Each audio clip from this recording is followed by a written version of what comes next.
गोकुला में बाजेला बधैया तजन में कन्हैया नु हो।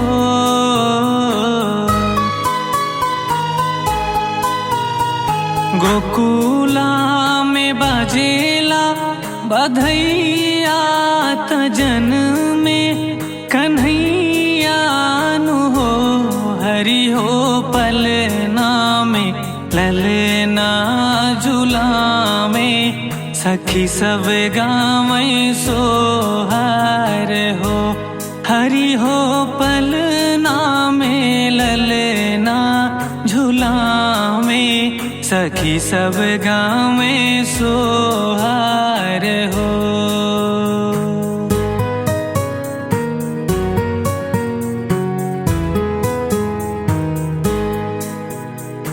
अन धन सुनावा लुटावे मगन नंद बाबा जी हो।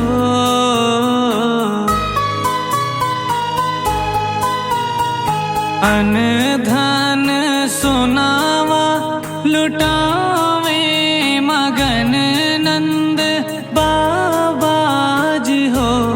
रामा यशोदा लुटावे हीरा मोतिया बोलाई के परोसिया नु हो।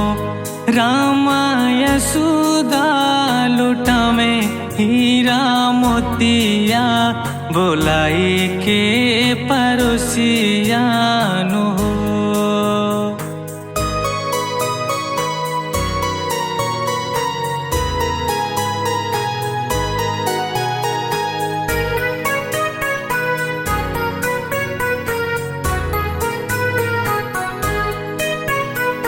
देव सब झुकी झुकी गोकुला में मंगल गावेला हो।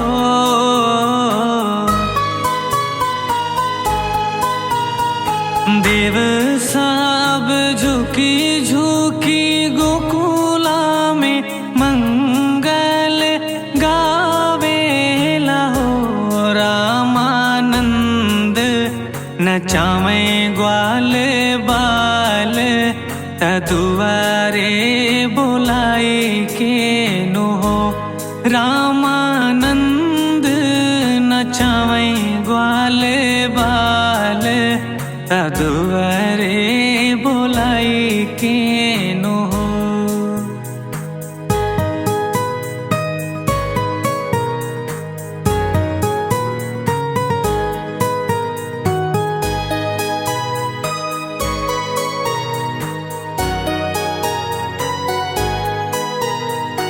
ऐलन पुरोहित बभनवा सगुनवा विचारेला हो।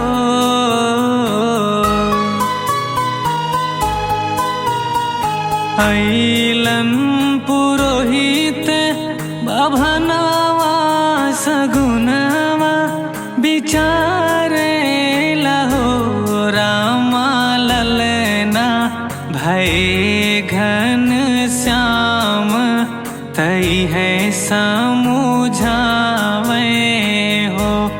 रामा ललना भय घन श्याम तई है समुझावे हो।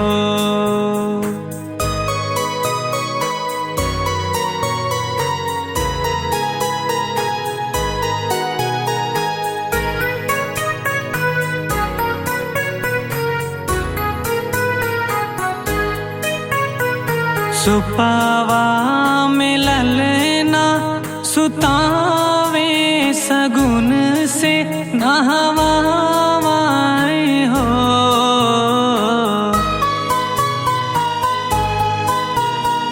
सुपावा में ललना सुतावे सगुन से नहवाए हो।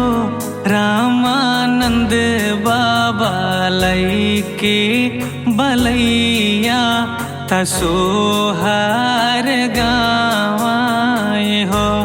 रामानंद बाबा लैके बलैया तसोहार